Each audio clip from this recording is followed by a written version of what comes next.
Bem-vindo ao programa Hora do Estudo Bíblico, com o doutor e professor Lehmann Strauss. Este estudo é o resultado do tempo pessoal com o Senhor, da experiência de ministério pastoral e das conferências bíblicas do Dr. Lehmann Strauss, que nos instrui e encoraja com o ensino da Palavra de Deus. Agora com você, Hora do Estudo Bíblico, na apresentação de Aurélio Campos. Muito obrigado por ouvir o programa Hora de Estudo Bíblico. Eu espero que este estudo seja uma bênção para a sua vida, porque para mim tem sido uma bênção preparar essas mensagens.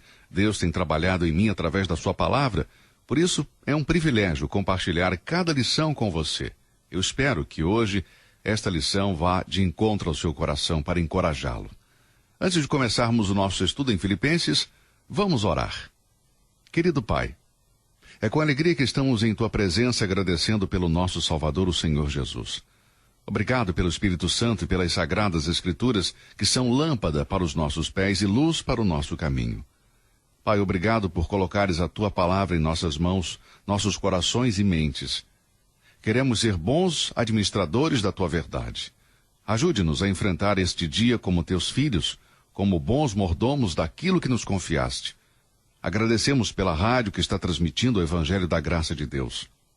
Use, Senhor, a Tua palavra neste dia, trabalhando no coração das pessoas. Que a Tua palavra penetre em cada coração onde há necessidade.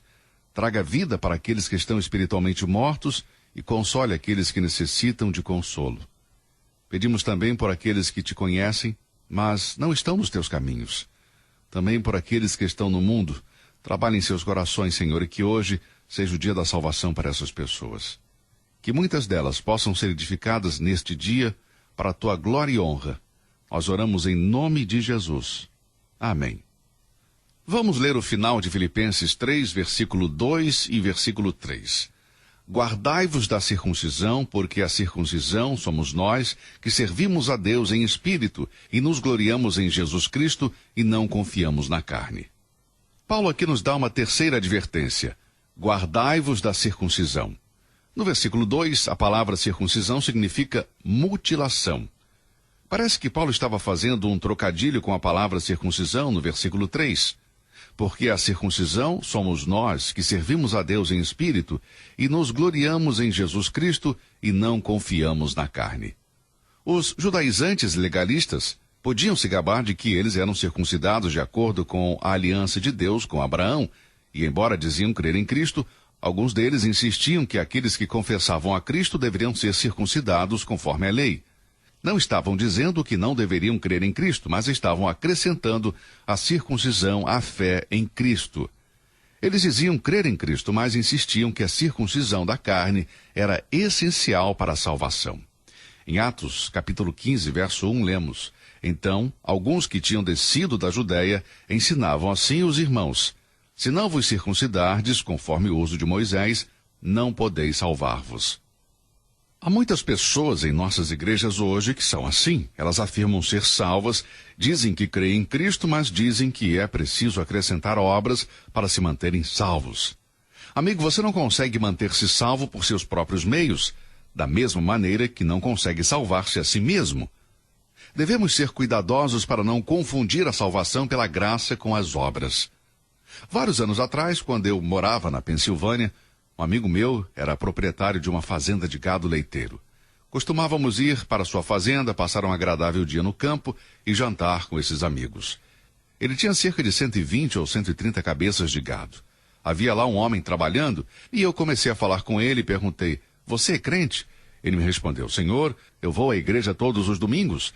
É muito difícil faltar a um domingo. Fiquei pensando por um momento, estávamos perto do celeiro e eu disse: Você sabe para que serve este celeiro? Claro, ele disse, é onde fica o gado.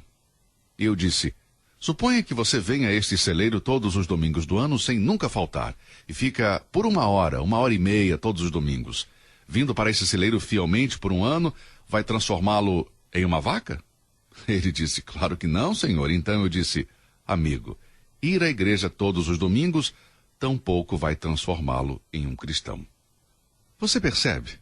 Ele estava confiando nas obras, pois nunca tinha ouvido falar do Evangelho da Graça.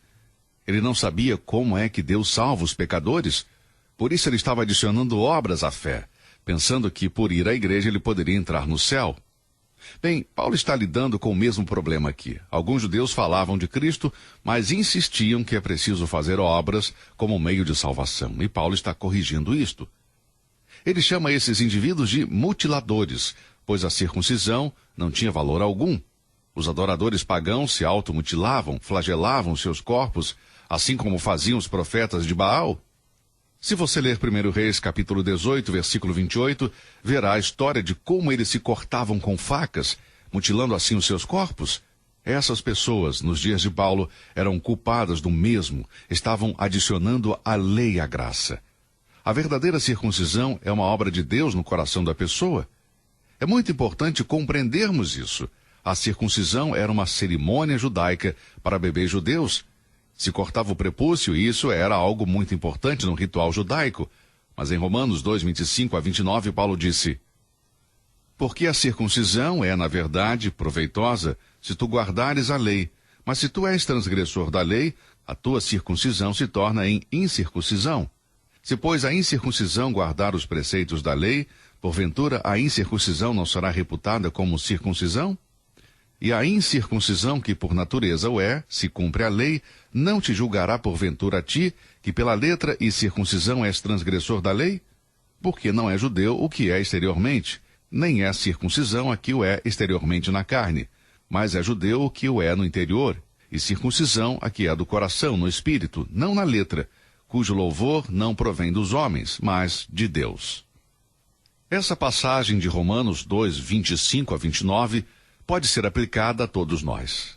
Qualquer obra da carne que alguém deseja adicionar à obra de Cristo na cruz, ou qualquer coisa que substitua a obra de Cristo na cruz pela nossa salvação, não conta diante de Deus. Isso é o que Paulo está dizendo aqui. Ritos exteriores não têm proveito algum. Qualquer exigência cerimonial para a salvação implica deturpar a verdade de Deus, e Paulo nos exorta a estarmos atentos a estas coisas. Da mesma forma, hoje é preciso estar atento a qualquer forma de legalismo, tal como exigir o batismo como condição para ser salvo. Há pessoas que apoiam tudo no batismo. Se você for batizado, é o suficiente, vai para o céu. Meu amigo, você pode ir para o batistério ou ser submerso em um rio, mas o máximo que vai acontecer é você sair das águas como um pecador molhado. Você não estará mais pronto para o céu do que antes de ter sido batizado. Batismo não salva. O batismo é ensinado na Bíblia, não como um meio de salvação, mas sim para as pessoas que já são salvas. Outras pessoas apoiam toda a sua filosofia na ceia do Senhor, dizendo que ela pode salvar. Amigo, você pode comer o pão e beber o cálice cada vez que você for à igreja e mesmo assim acabar no inferno. Estas são obras da carne. A ceia do Senhor é para todos os crentes. Todos devem participar da ceia do Senhor e confessar os pecados a Deus e aos outros antes de participar. Mas você não se batiza ou toma a ceia do Senhor para ser salvo. Isso seria a obra da carne. Você está ciente da advertência de Paulo aqui? Você vê os efeitos? Paulo está nos dando 3 advertências para que tenhamos cuidado. Finalmente, irmãos, regozijai-vos sempre no Senhor. Outra vez digo, regozijai-vos. Esta foi uma das advertências. Em segundo lugar, resistam ao inimigo. E agora, em terceiro lugar, ele diz, não confiem na carne. Observe que ele conhece a sua posição, sabe que é de Deus, pois diz, porque a circuncisão somos nós, que servimos a Deus em espírito e nos gloriamos em Jesus Cristo e não confiamos na carne. Sublinhe isso aí em sua Bíblia. E não confiamos na carne. Essa é uma advertência muito importante.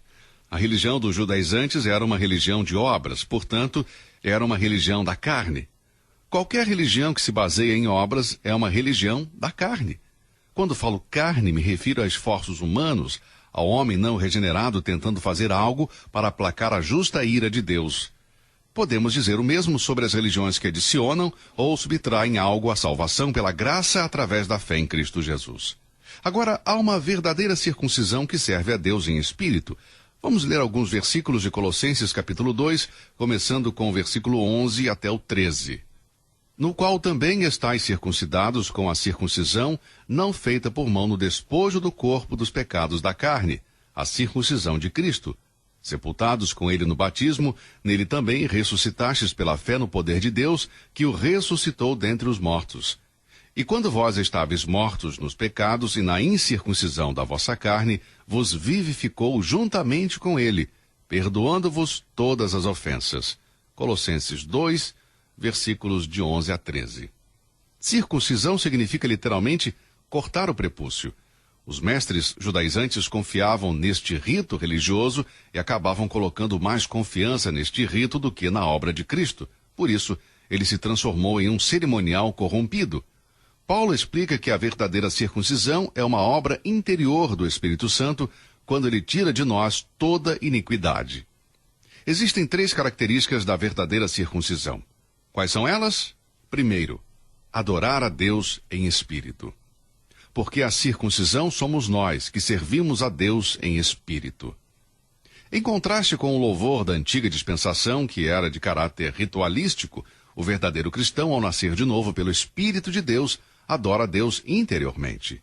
A verdadeira adoração é uma questão de espírito e não de carne. Não quero dizer com isso que não há nenhuma atividade do corpo envolvida no louvor, não estou me referindo a isto. Eu só estou dizendo que você pode ir à igreja regularmente, cantar hinos e cânticos, entregar a oferta, ser ativo em sua igreja local e, mesmo assim, não ser salvo, não ter nascido de novo. A verdadeira adoração é uma questão de espírito, não necessita de formas externas ou de rituais. Jesus disse à mulher samaritana: Deus é espírito e importa que os que o adorem em espírito e em verdade. João 4:24.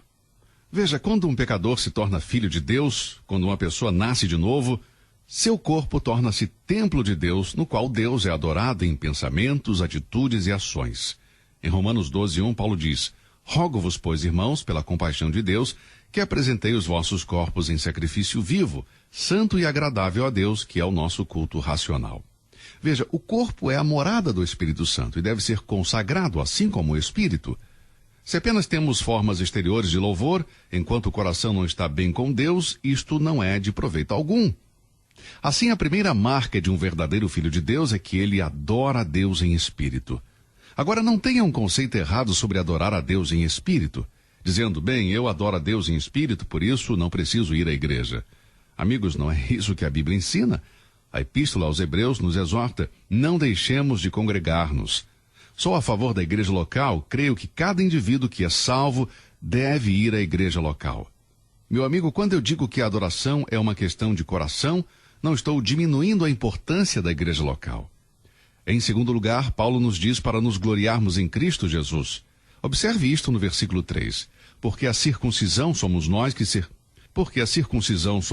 que servimos a Deus em espírito.